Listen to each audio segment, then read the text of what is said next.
신앙생활의 시작은 예배입니다. 신앙생활의 완성도 예배입니다. 바로 예배하는 사람은 바로 살아갑니다. 예배가 삐뚤어지거나 흐트러지면 삶도 흐트러지고 신앙생활 자체가 바로 설 수가 없습니다. 그렇기 때문에 주일 예배가 중요합니다. 교회에서 드리는 예배 가운데 공식 예배는 주일에 드리는 주일 예배입니다. 주일 예배는 한 주간의 삶을 다 모아 묶어서 하나님 앞에 제물로 드리는 시간입니다. 주일 예배는 다음 한 주간을 어떻게 살 것인지 새롭게 결심하는 마음을 제물로 드리는 시간입니다. 그러니까 신자들의 삶은 주일 예배에서 시작해서 주일 예배로 매듭지어집니다. 주일 예배가 한 주간의 신앙생활의 전부라고 한다면 다른 집회들은 또 만들어 모이는 이유는 무엇일까요? 그 이유는 주일 예배를 좀 더 잘 알고 좀 더 바르게 드리기 위해서 성경을 배우는 것입니다. 한 주간이라는 시간이 한 번 결심으로 다잡기 쉽지 않을 만큼 긴 시간이기 때문에 그 중간에 수시로 모여서 서로의 마음을 새롭게 격려하는 기회가 필요한 것입니다. 이런 의미에서 매일 드리는 가정 예배가 소중합니다. 힘든 감염병 시즌을 통과해 가면서 하루하루가 지내기 쉽지 않습니다. 위로가 필요하고 하나님의 도우심을 확인하는 시간이 특별히 필요하지 않습니까? 가정 예배를 통해서 주기도와 사도신경을 통해서 우리 하나님이 어떤 분이신지 우리의 신앙 자체를 확인하는 것입니다. 찬양 가운데서 힘을 얻습니다.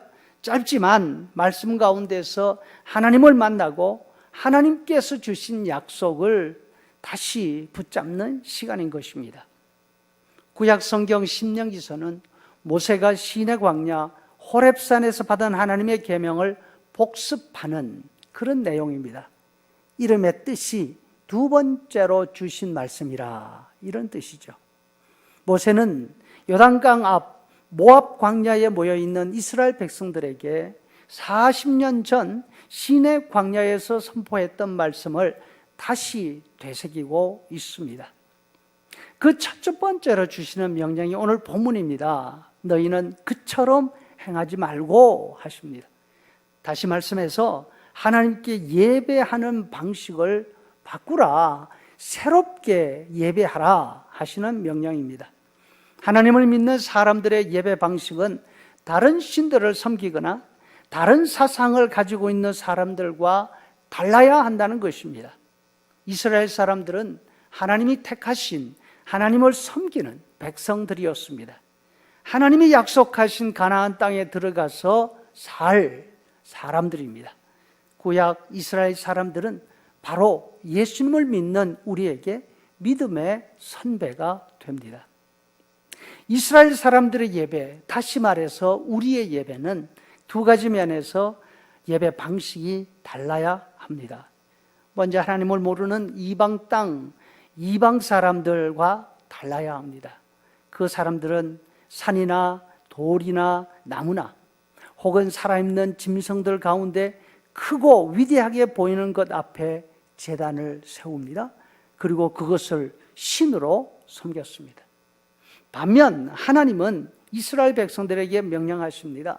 너희들 눈에 크고 위대하게 보이는 것을 신으로 생각하고 섬기지 말아라. 크고 힘이 있고 의미 있게 보인다고 아무거나 그 자리 앞에 제단을 쌓거나 자리를 깔고 엎드려 절하지 말고 너희는 예배할 때에 하나님이 지정해 주신 곳에서 하나님이 보여주시는 대로 세운 성전에 들어가서 거기에서 너희 눈에는 보이지 않는 하나님께 예배하도록 하라 하십니다. 너희가 보기에 크고 위대한 것들은 신이 아니다. 다 내가 만든 피조물이다 말씀하십니다. 다음으로 이스라엘 백성들의 예배가 달라져야 하면은 현재 자신들의 모습과 달라야 한다는 것입니다.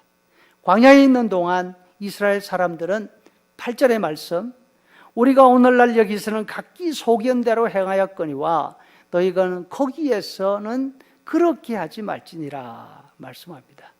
광야에 있는 동안 이스라엘 백성들은 자기들 마음대로 하나님을 생각했습니다. 자기들 마음대로 하나님을 판단했습니다. 그래서 자기들 마음대로 섬기고 행동했습니다.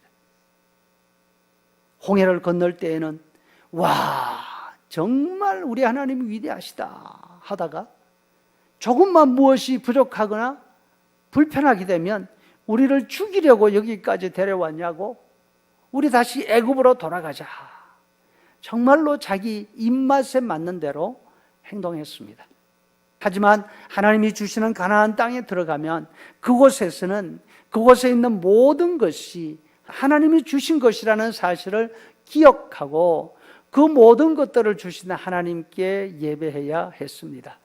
그 땅과 그 땅에 내리는 비, 그 땅에서 거두는 열매와 곡식들, 그 땅에서 누리는 하루하루의 평안한 삶, 이 모든 것이 하나님이 주신 것임을 기억하고 감사하는 마음으로 예배했어야 합니다.